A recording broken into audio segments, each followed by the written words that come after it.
Importante dizer que nada ficou fora da regra fiscal a não ser dentro do próprio ordenamento jurídico brasileiro. Então, lembra que o marco fiscal, eu sempre tenho relembrado isso nesses dias, o marco fiscal aprovado em 2023, ele gera os seus efeitos de maneira completa em 2024, pela própria previsão do arcabouço, proposto pelo governo, aprovado pelo Congresso.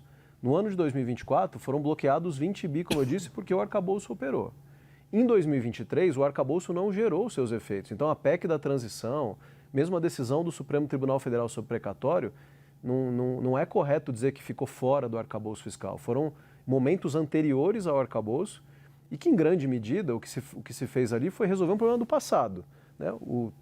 Os precatórios foram parcelados, né? Não foram pagos no tempo correto, que era o tempo ali do governo anterior, e o compromisso do presidente Lula e do ministro Haddad foi não deixar que as pessoas ficassem sem receber os precatórios.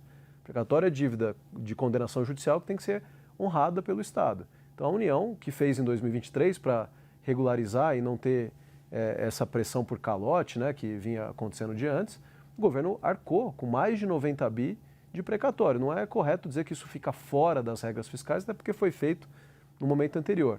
A PEC da transição, a mesma coisa, né? O que tem aparecido no debate, então, por exemplo, quando a gente olha Rio Grande do Sul teve um decreto legislativo aprovado pelas duas casas do Congresso, reconhecendo que não era possível prever no planejamento orçamentário regular uma tragédia como aquela.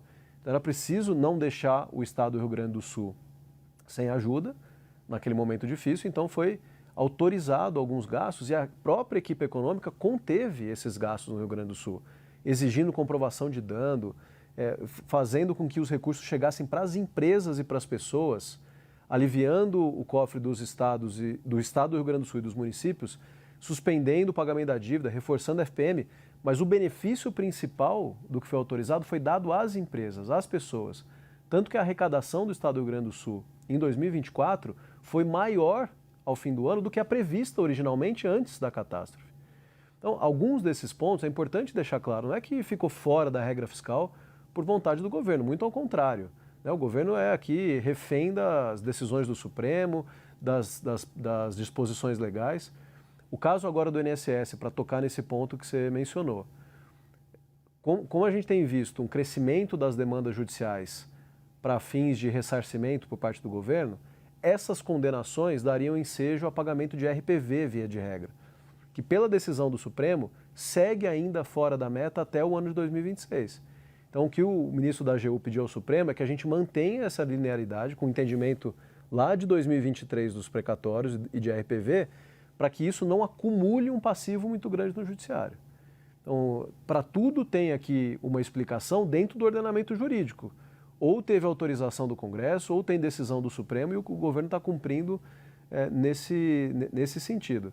Para outros casos, eu tenho ouvido várias críticas que aparecem, há talvez uma falta de um entendimento mais preciso.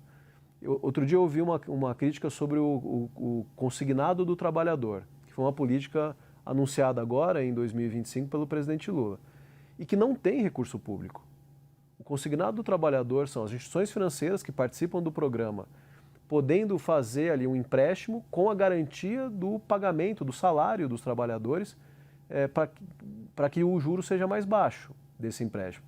O que o governo viabilizou foi uma espécie de inteligência, uma espécie de cadastro positivo, mostrando o histórico dos dados que o próprio governo tem com a autorização dos trabalhadores, para que os bancos saibam por quanto tempo aquela pessoa estava empregada, então ela está mantendo o emprego de maneira constante, ela já tomou outros empréstimos e arcou com esse empréstimo nas datas e nos termos corretos, o que dá credibilidade. Os bancos oferecem juros muito mais baixos do que essas pessoas já estão tomando hoje no mercado de crédito. Então, acho que tem uma série de entendimentos, os temas não são simples, mas eu volto a reprisar aqui, o que a gente tem um compromisso muito grande com o arcabouço fiscal, com a nova regra fiscal, e estamos cumprindo o limite de despesa com todas as consequências, né?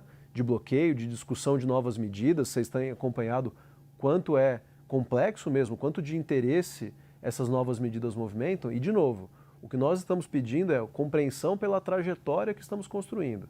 Se os dados da economia hoje estão bons, não é por um fortuito da natureza. é pela condução da política econômica que vem sendo feita pelo ministro Haddad. Por isso, insistir na compreensão das despesas que, eventualmente, por decisão do Congresso, do Supremo, estão fora da meta fiscal, são circunstanciais e tem um fundamento para isso, e também para a recomposição da nossa base de receita.